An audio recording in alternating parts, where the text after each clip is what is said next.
was the next time that you actually rotated back from an operational standpoint in country? Yeah. From the crash until you went back over? January. So we had to finish the workup. We were slated to go out in January against ISIS in Iraq, so we did. One MARSOC team had made it there before us, an ODA before them. So it was pretty fresh territory, pretty cool. Different than the Afghan war. We didn't have ospreys coming in for CASEVAC in 10 minutes. You know, it was like, hey, you have an 8-hour CASEVAC plan. Don't get wounded. And so that was pretty interesting. And then to be in northern the Kurdistan region, I don't know if you ever made it up there at all. No, the furthest north we ever were was to Crete, so it was okay. Just shy of there. But yeah, you know, I know a lot of people that have been there. But dude, cool people, man. Best partner force I ever had.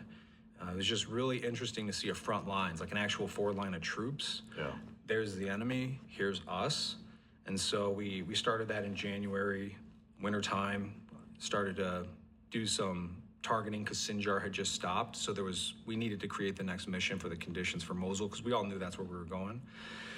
And yes, we started acquiring battlefield intelligence, heading out to the front line, doing some targeting strikes, kind of getting a feel for the battle space, and the restrictions that we had were insane. For 1-star target engagement authority is a fucking joke. To the conventional army, 1-star had to give us approvals to strike the technical that we could see.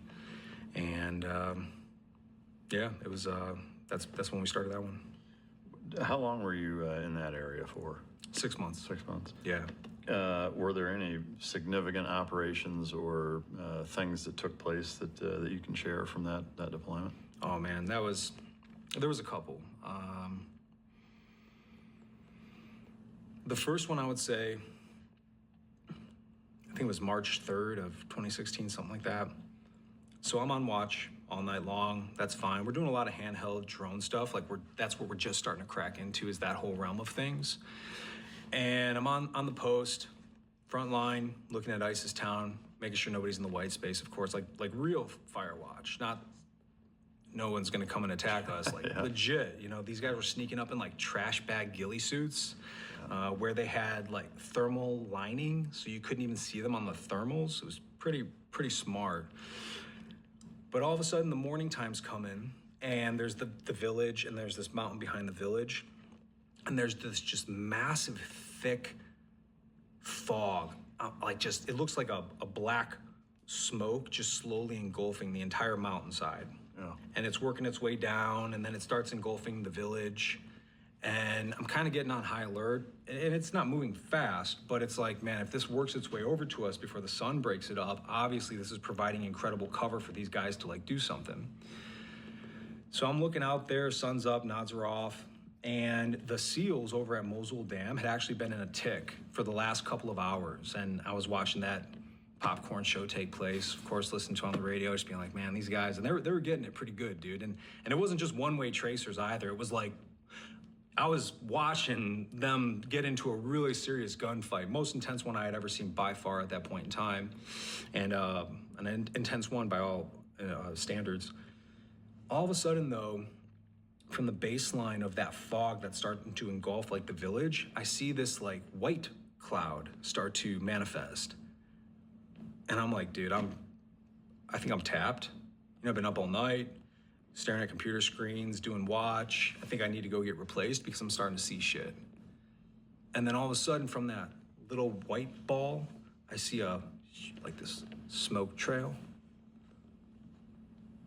And now I'm sitting there for a moment really wondering, like, dude, are you tripping and you need some serious sleep? Because as you know, when you go like an ITC or Buzz or whatever, you get those extended periods of time, you start seeing gremlins dancing all over you. And yeah, all kinds of weird shit. Dude, it's a sleep deprivation. Mermaids and fire trucks and all kinds of shit. It's crazy, man. And so as I'm thinking this, I then see another one, and then another one, and then another one. And I don't know, I was like, dude, I think we got incoming. I was like, I think we're being attacked. So I like tell the dudes like, hey guys, I don't know, but I think we have some incoming because I've never seen this thing before. I don't know what's going on here.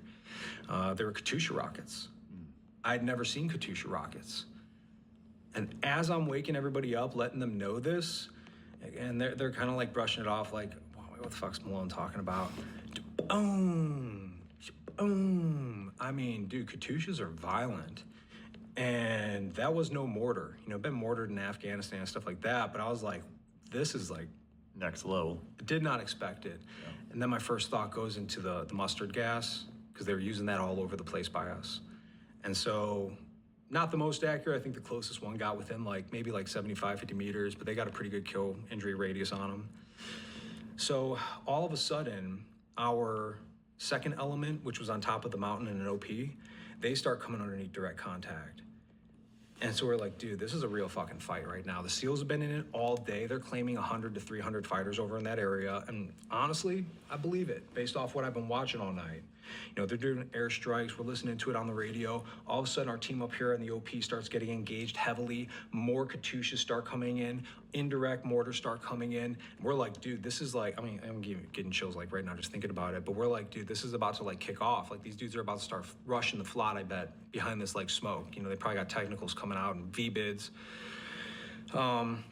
So finally, the SEALs give the call over at the dam, and they're like, hey, man, we need some QRF to come up in here. We need some support because we're getting the Peshmerga were getting smoke checked hard. They were taking a lot of casualties. And so what we decided was best to do, because the terrain was so rugged along the flot there, we said, look, the moment we get an opportunity to, we're going to collapse the OP.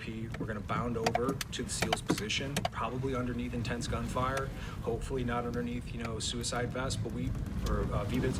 But we need to at least strengthen our position, because the way that we were laid out right now, we were just way too vulnerable to handle any type of force like that. Because you got to think, dude, coming from Mosul, we're just north of Mosul.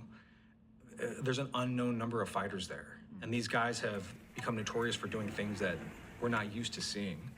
And if these dudes been in a fight with 300 fucking guys all night, who knows what they could possibly be bringing up through the tunnel systems and stuff. So we finally get a break in a lull. We start to maneuver ourselves over to the Kurdish SEAL position over at the Mosul Dam.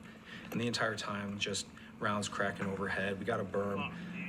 I'm actually seeing Peshmerga guys getting fucked up and wounded and shot and thrown in the back of trucks and driven out of there and stuff like that. And that's the first time I really started to experience that. We had some friendly casualties from the Afghan forces, but nothing in real time to that degree. And so I'm like, all right, cool, here we go. And then I remember, dude, this call comes over the radio from the SEAL, JTAC, relaying information that he's seeing from the air, saying, hey, they have a tank. A what? A tank. They have a tank. Something that they stole from the Iraqis when the Iraqis just left all that American-given stuff there. I'm thinking to myself, dude, this is fucking nuts, man. We're about to go up against tanks and shit. Where was that in training, Aircraft took it out, whatever. Finally, we make it over to the dam, and most of the fighting, most of the killing's already done. SEALs did a really good job holding that down. But what we're starting to see, dude, is they're breaking through the line. ISIS is breaking through the line. We start rolling up. There's this armored APC, U.S. armored APC with an ISIS flag painted on the side of it. I mean, a brand new one. And it's creepy as hell when you see an American vehicle with an ISIS flag. It gave me a weird feeling in my stomach. It was strange. That thing had broken through the front lines. They were firing Gustavs and Smas at it, but it had the cage around it, the anti-rocket cage that we have. And it was effective against our own weapon systems. And finally, some Peshmerga dude, I guess from a hilltop somewhere with a Spig 9, fucking blasted it from top down and freaking smoked this thing. And that goes crashing off into a ditch, burning a couple of the guys alive in there. In the meantime, the side door had came down, and some fighters came out rushing, behind the line, which is just creepy. And they got domed and smoked, and pretty quickly. Thank God that, for whatever reason, that thing was not rigged to explode, because it would have probably killed half that SEAL team. It rolled up on their position pretty close when it finally got hit. But yeah, it was just really crazy to be coming up on this scene of just carnage, man. And then finally, taking position. Nothing too crazy really left for us to handle, so we started calling a lot of airstrikes. we kind of pulled ourselves back because we thought we were getting muster gassed, and there's no need for us to be exposing the force to that type of a risk because we're still very unfamiliar with how to handle it even.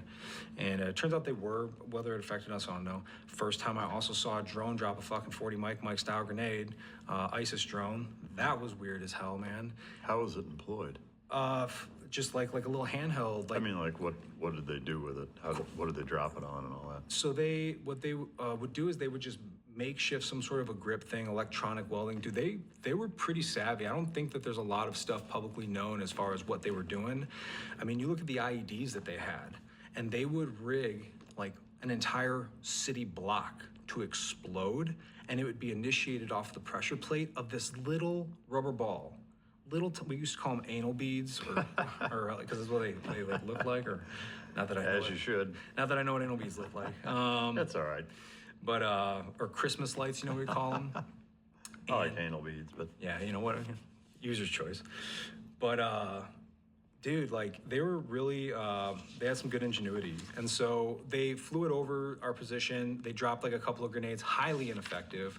One of them didn't even go off, and then it zoomed out. And we were like, do we start shooting at this thing? Because they're always shooting at our drones, and we're laughing at them, you know, like, ha ha ha. So we're trying to keep like count of how many rounds like a Puma can take, and then we could still get it back. I'm pretty sure I held the record of like 11 gunshot wounds. I don't know. I don't remember exactly, but yeah, that's how they were deploying them. I don't know what the control was that they had to release it, but it wasn't until the following deployment when we started to actually extract some of the data from those guys and actually start to dissect them a little bit that we started to learn a lot more about them. But that day was interesting, man. That was the day that I watched A-10 Warhog like disintegrate bodies. It was fucking cool.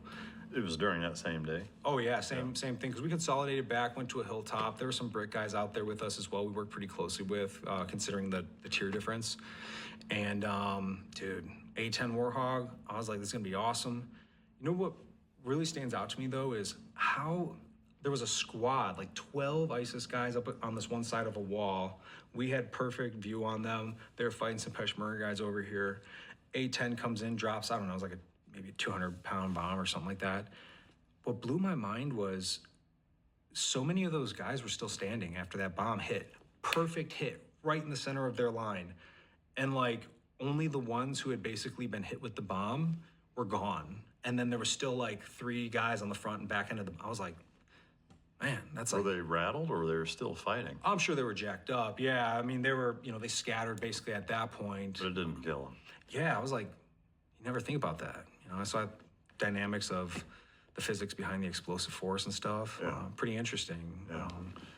But yeah, that was a crazy day, man. And then something pretty similar actually ended up happening on March, April, May. Yeah, so 2 months later. Again, they rushed the line, and again, the SEALs at that Mosul Dam house really got the best of this, dude. They had to bring in front-end loaders to clean up all the ISIS bodies. They were just stacking them in the back of this dump truck, dude. It was like 93 enemy KIA, I think. But that was also the day Chuck Keating got killed. And yeah, I didn't know Chuck very well. Him and I just started to get to know each other.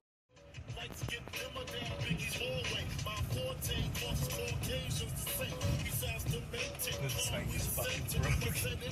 Dude, there's no way out of this fucking car, No. Gonna have to wait till it fills up with water. Yeah, seeing those last breaths. Because we were doing some cross-border stuff together. And yeah, that was pretty sad. Were you in on that operation where he was killed? Not directly. We came again as QRF to support them. We were actually getting ready to go do like a key leader engagement down in Erbil. Our SIGINT guy was attached to them because he had better services over in that area. And he literally called us up on the little cell phones we had and said, an RPG just hit my fucking truck. A VBID just disintegrated. Like all the Peshmerga, like we need fucking help. So we go into the talk and radio chatters just blasting up. I mean, these are the biggest fights that are taking place in Iraq at that time against ISIS by far. I mean, and they're unexpected. They're defensive, not offensive.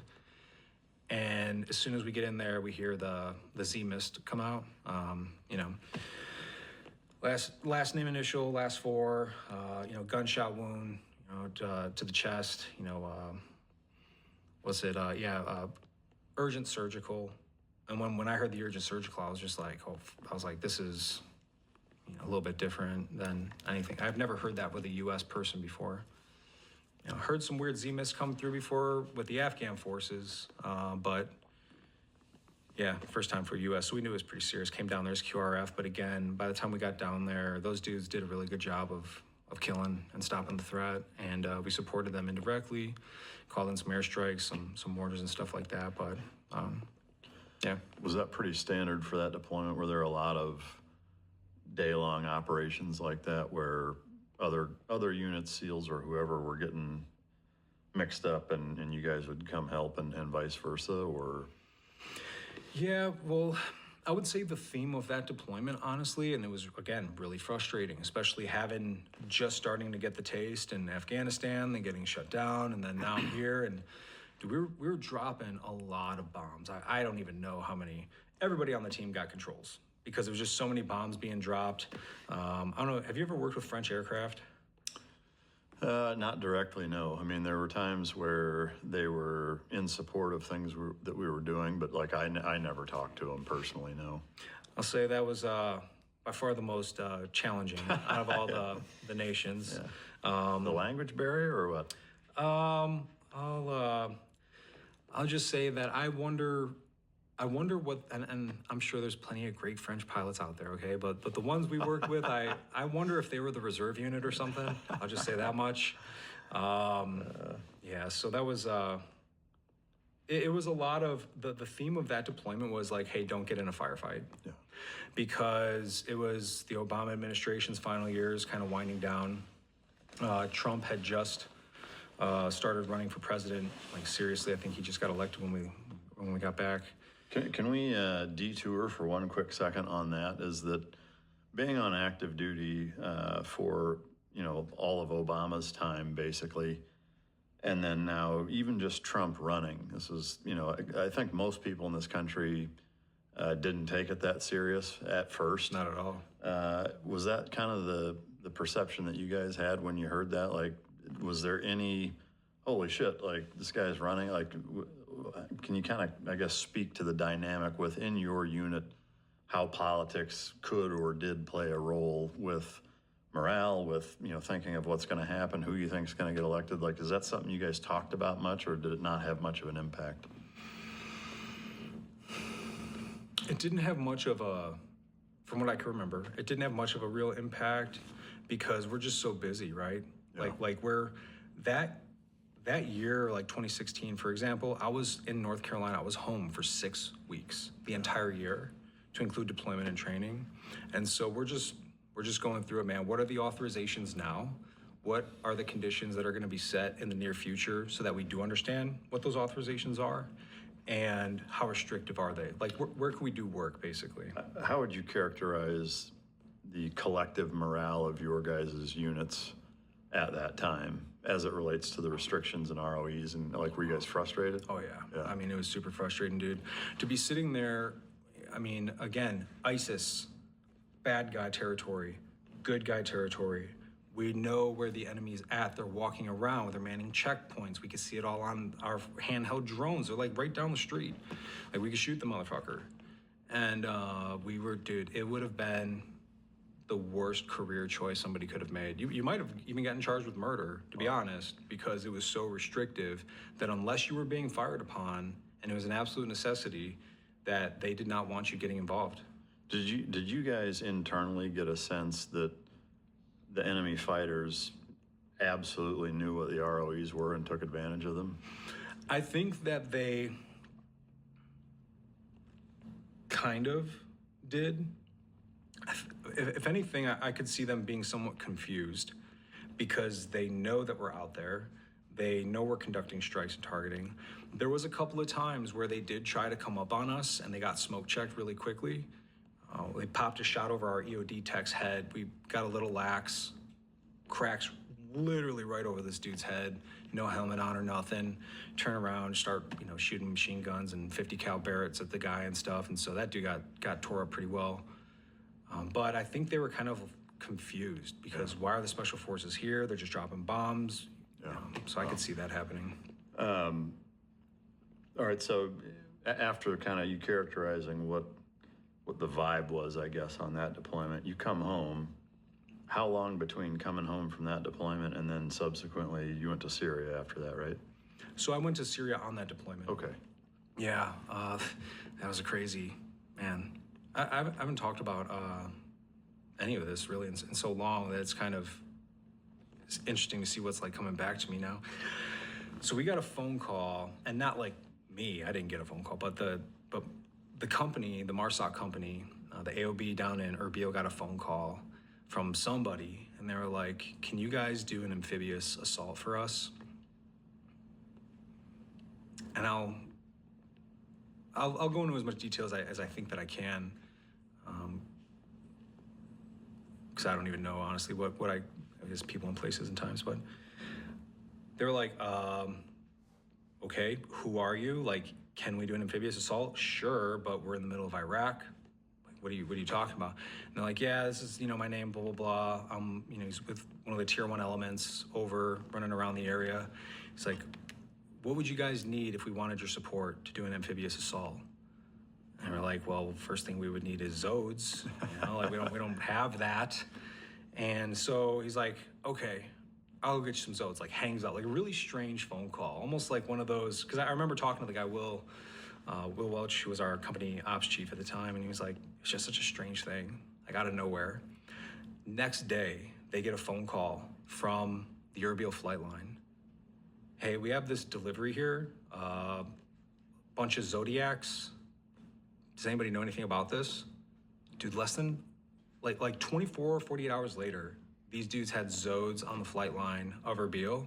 Call back like, hey, did you get your boats? All right, cool, let's meet up and talk. And so it was surmised that a portion of the SEALs, a portion of the MARSOC guys, because we were all underneath the same company command structure, would participate in supporting this amphibious assault. In Syria? Dude, it was fucking nuts. I mean, can you say where? Like what body of water? Euphrates River. Okay. Historic waters, man. When I first got to the and the way that we did it, again, I'll try to be as conscious as I can of this stuff, but the way we did it was so crazy.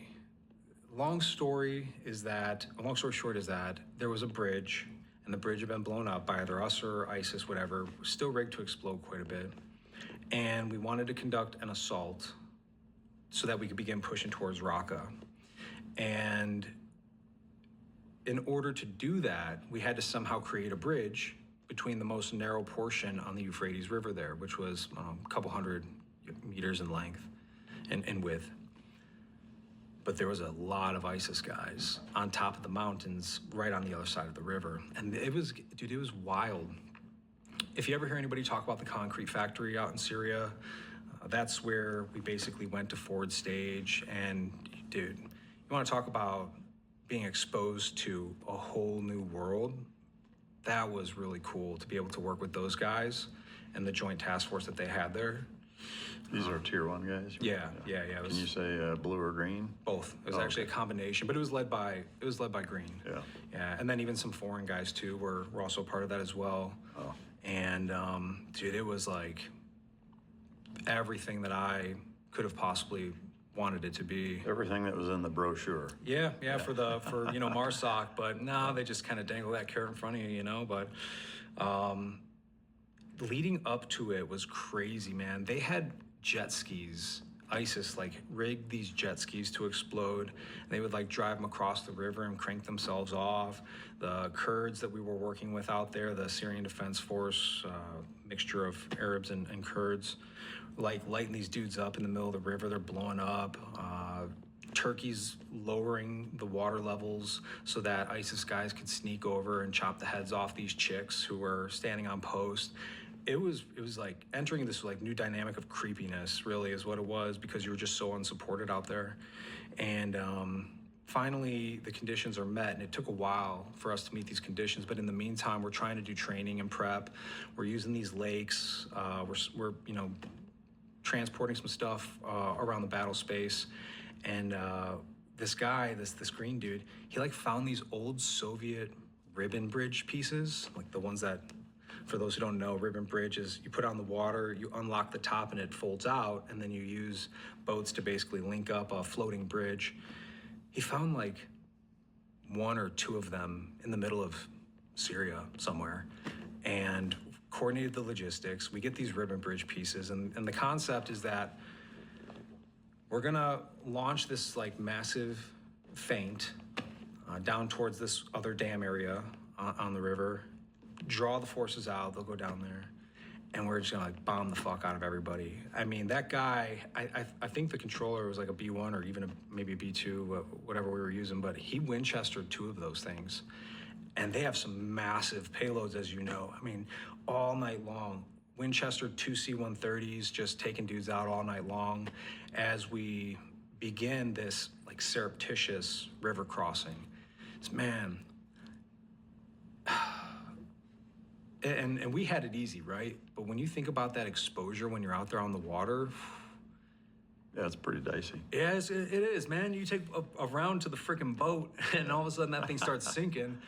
And so, anyways, we got to launch that massive amphibious assault. The partner force secured the ridgeline, and that allowed us to then pull out these ribbon bridge pieces. We took our Zodes, and we were basically like ferrying thousands and thousands of fighters across, like BPCs, like old Soviet-style tanks.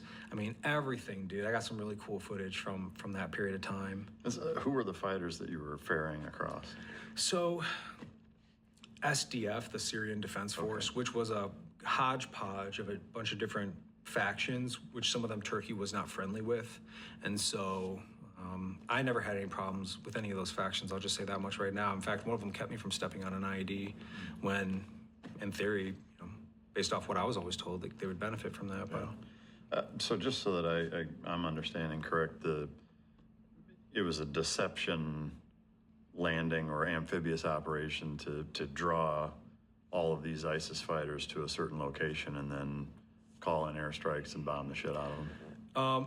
The amphibious assault was the main effort. Okay. When they feigned the attack further down the ways, there was like a dam, not the Mosul Dam. We're in Syria now, but there was a dam, and so they acted like they were going to try to cross there, as opposed to this narrow channel of the Euphrates River. Again, narrow is like, it's about like half a kilometer, maybe 3/4 of a kilometer in width, so it's still a pretty good distance. But so underneath the cover of darkness and underneath the bombardment, we then started shuttling these guys over in the Zodes. We would drop them off, come back, do that. They fight their way up, secure the hilltop. And that actually was the foothold, like the spearhead of the true offensive that ended up taking them over into like the Manbij area and stuff like that. I guess 2 numbers questions. Do you know collectively how many U.S. Special Operations personnel in number there were on that entire operation? And do you know how many enemy KIA were a result of that mission? I don't know the enemy KIA number. I assume it was a lot. Like hundreds? Yeah, because that was a multi-day op. Our part was 5-6 days long, and then that just led the whole offensive moving forward until they secured the city, which was really heavily fortified. Now, in terms of our people who were coordinating the supporting effort, it was like 30 of us, maybe 20. And that was a mix of blue-green Tier 1. That was the mix of SEALs and MARSOC. And then in terms of like the green and the blue guys, hard to say, because they had their recce team out there that was basically pushing forward with the forces. So maybe another, I don't know, 20 or so, maybe more than that. I'm not really too sure.